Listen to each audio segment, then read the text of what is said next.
Assalamualaikum warahmatullahi wabarakatuh. Walaupun masih pagi dan gerimis ya, saya ingin membuat sebuah konten yang mana kemarin ketika saya sedang membekam seseorang, itu saya secara tidak sengaja itu mendapatkan 3 tulisan dan 3 tanda tangan anak dari yang saya bekam. Dan berikut ini adalah penjelasan karakter ketiga anak yang saya bekam kemarin berdasarkan ilmu grafologi. Dimulai dari anak pertama. Anak pertama ini namanya Dayu, kelas 8 atau kelas 2 SMP ya.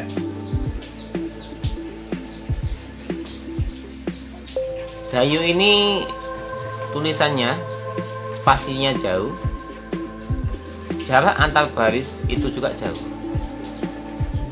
Spasi yang jauh itu dalam ilmu grafologi maknanya adalah dalam bergaul si Dayu ini tidak mudah akrab dengan orang lain. Si Dayu ini sulit untuk basa-basi. Dalam hatinya ia itu ingin dekat dengan orang lain, dengan orang yang ingin ia akrabi, tapi dia tidak bisa basa-basi. Dia bingung basa-basinya bagaimana. Si Dayu ini karena spasinya jauh, karena dia itu tipikal orang yang susah untuk basa-basi, maka dalam bergaul dia cocok-cocokan. Karena cocok-cocokan, makanya kawannya ini tidak banyak banget. Tapi begitu ketemu kawan yang cocok, si Dayu ini akan akrab sekali, akan bersama dia seterusnya.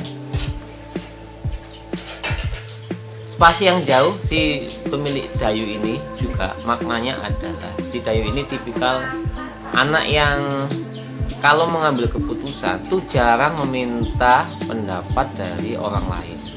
Dia selalu mengambil keputusan itu selalu berdasarkan intuisi dirinya sendiri. Ketika nanti si Dayu ini dewasa, ini si Dayu ini lebih cocok kerja sendiri karena dia agak sulit untuk kerja dalam tim. Kemudian si Dayu ini punya arah tulisan yang baseline-nya itu naik turun ya. Ketika si Dayu itu menulis nama naik ke atas, saya tegak, B-nya ke bawah, ayunya naik ke atas. Lihat ini tulisan kelas, ke bawah, kelas ke atas. Cita-cita jadi dokter. Cita pertama dia ke bawah, cita kedua naik ke atas. Jadi naik ke atas, dokter naik ke atas tapi dari arah bawah. Jadi si Dayu ini punya baseline yang naik turun. Dalam ilmu grafologi, baseline yang naik turun ini suasana hatinya mudah berubah. Sebentar senang, sebentar sedih, sebentar semangat, sebentar galau. Dari baris pertama, baris kedua, si Dayu ini punya tulisan antar baris itu jauh. Baris pertama dari nama ke kelas itu jauh, dari kelas ke cita-cita itu jauh. Jadi baris yang jauh dalam ilmu grafologi ini maknanya adalah boros. Si Dayu ini agak lebih sulit untuk membedakan antara mana kebutuhan dan mana keinginan. Jadi seringkali yang belum penting kebeli, tapi yang penting malah belum kebeli. Kemudian si Dayu ini punya huruf pertama selalu menggunakan huruf besar ya. Kata nama N pertama ini hurufnya besar. Lalu jadi dokter itu juga nama itu N-nya besar. Huruf pertama besar pada satu kata atau beberapa kata itu maknanya setiap kali Dayu ini bertemu dengan orang lain, maka Dayu ini ingin memberikan kesan positif kepada lawan bicara, kepada orang yang pertama kali ia kenal. Kemudian si Dayu ini punya tulisan yang si Dayu ini punya 3 huruf I. Ada di situ ada 3 huruf I, cita-cita dan jadi. Semua huruf I-nya ini dikasih titik. Tidak pernah mengabaikan tanda titik pada huruf I, lebih memungkinkan ingatannya lebih bagus dibandingkan orang yang mengabaikan titik di huruf I. Jadi kemungkinan si Dayu ini ingatannya bagus. Tekanan si Dayu ini sedang, tebal tidak, mengambang tidak. Tekanan dalam ilmu grafologi itu adalah emosi. Ketika tekanannya sedang, jadi emosinya itu normal, tidak terlalu pemarah, tapi juga bukan pribadi yang sangat penyabar. Sekarang kita beralih ke anak kedua. Anak kedua ini namanya Bintang. Oke, si Bintang ini punya tulisan. Aslinya tulisannya ini kecil ya, kecil. Tapi karena saya crop, jadi tidak terlihat kalau ukuran tulisan si Bintang ini kecil. Ukuran tulisan yang kecil itu maknanya dalam ilmu grafologi adalah menyerap informasi dengan cara teoritis. Ketika dia membaca, aslinya si anak ini punya daya tangkap yang bagus, mudah mengerti dari apa yang ia baca. Si Bintang ini punya spasi yang dekat dan jarak antar huruf yang berdempetan. Spasi yang dekat menandakan bahwa si Bintang ini mudah akrab dengan orang lain, dan si Bintang ini mudah untuk basa-basi dengan orang lain. Tapi si Bintang ini jarak antar huruf ke huruf itu berdempetan. Ibarat sebuah pagar yang terlalu rapat itu menandakan bahwa si Bintang ini tidak mengizinkan orang lain untuk mengenal dirinya terlalu banyak.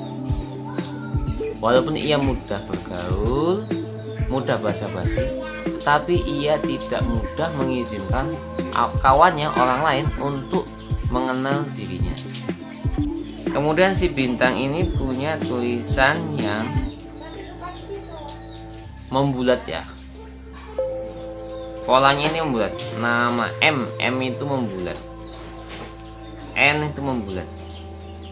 Kalau tulisannya itu bulat, maka si Bintang ini cenderung slowly, ngapa-ngapa itu pelan, makanya lambat, mandi lambat, ngapa-ngapanya lambat. Kemudian si Bintang ini sama 3 huruf I, semuanya dikasih titik. Jadi kemungkinan si Bintang ini punya daya ingat yang kuat. Aslinya si Bintang ini tulisannya itu mengambang tipis. Karena saya crop, saya foto dan saya crop, jadi ketipisannya itu tidak nampak. Aslinya ketika kemarin saya lihat itu tulisannya ini kecil dan tekanan itu mengambang. Tekanan yang mengambang dalam ilmu grafologi menandakan bahwa 1, penyabar, 2, tidak mudah emosi, 3, mudah lelah, 4, lebih ke religius. Dalam ilmu grafologi, tekanannya mengambang ini lebih cocok ketika kehidupannya itu diarahkan untuk keagamaan. Tekanan yang mengambang biasanya itu ketika ibadah lebih khusyuk. Kemudian Bintang ini punya spasi yang dekat itu tadi, jadi dia nyaman ketika bersama orang lain, dan si Bintang ini mengambil ekstrakurikuler yaitu menari. Sekarang kita beralih ke anak ketiga, yaitu Chandra. Ini anak ketiga. cita-cita jadi dokter kelas 2. Nama saya Chandra. Di sini si Chandra punya arah tulisan yang naik ke atas. Naik ke atas. Semua tulisannya naik ke atas kecuali dinderanya. Ca itu naik, dinderanya itu ke bawah. Tulisan yang naik ke atas, baseline yang naik ke atas, itu menandakan tipikal anak yang periang, anak yang senang, anak yang bahagia, banyak ketawa, beringas-beringis, hahaha hehe hahaha. Jadi Chandra ini anak yang periang. Dia masih kelas 2 SD. Dia layaknya anak yang masih kelas 2 SD memang sangat bahagia sekali ya, menikmati masa kecilnya itu ya. Oke, si Chandra ini punya 4 huruf I ya. Cita-cita, dari 4 huruf I, satu yang tidak dikasih titik. Tapi mungkin ini kasih titik, tapi pas ngasih titik ini di huruf T-nya ya. Jadi potensinya sama, si Chandra juga punya daya ingat yang bagus ya. Kemudian si Chandra ini punya baris yang rapat ya, dari cita-cita ke kelas ke nama ini barisnya rapat. Kemungkinan besar si Chandra ini akan suka menabung, karena dia lebih suka memprioritaskan apa yang dia butuhkan dibandingkan yang dia inginkan. Potensinya ia rajin menabung. Untuk ukuran anak kelas 2 SD, ukuran tulisannya ini kecil kemarinnya, jadi dia ya bagus lah, kalau untuk belajar itu bagus. Dan selama ini seringkali guru itu ketika mengajarkan ke anak-anaknya supaya tulis itu hurufnya bisa besar, supaya tulisannya terbaca. Padahal menurut saya dan menurut ilmu grafologi, ukuran tulisan yang besar itu lebih memiliki rentang konsentrasi yang lebih singkat dibandingkan ukuran tulisan yang kecil. Semakin kecil tulisan ini, tingkat konsentrasinya tinggi, sehingga ketika belajar itu kemungkinan akan lebih fokus dan tidak mudah bosan dibandingkan tulisan-tulisan yang ukurannya besar. Kalau ukuran tulisan besar itu lebih ke kecerdasan verbal atau kecerdasan bicara. Secara umum, tiga itu makna dibalik tulisan mereka, 3 kakak adik ini. Tulisan-tulisan itu yang dominan ya. Tulisan-tulisan itu yang dominan. Kalau dominan kemungkinan lebih akurat. Ketika tidak menemukan dominan, ini biasanya tidak begitu akurat. Demikian saya menganalisa 3 tulisan 3 kakak adik. Mudah-mudahan menjadi wawasan, mudah-mudahan menjadi pengetahuan bagi kita bersama. Apabila mungkin kalian ingin bertanya, silahkan tulis di kolom komentar. Terima kasih sudah menonton. Sampai jumpa di video saya. Wassalamualaikum warahmatullahi wabarakatuh.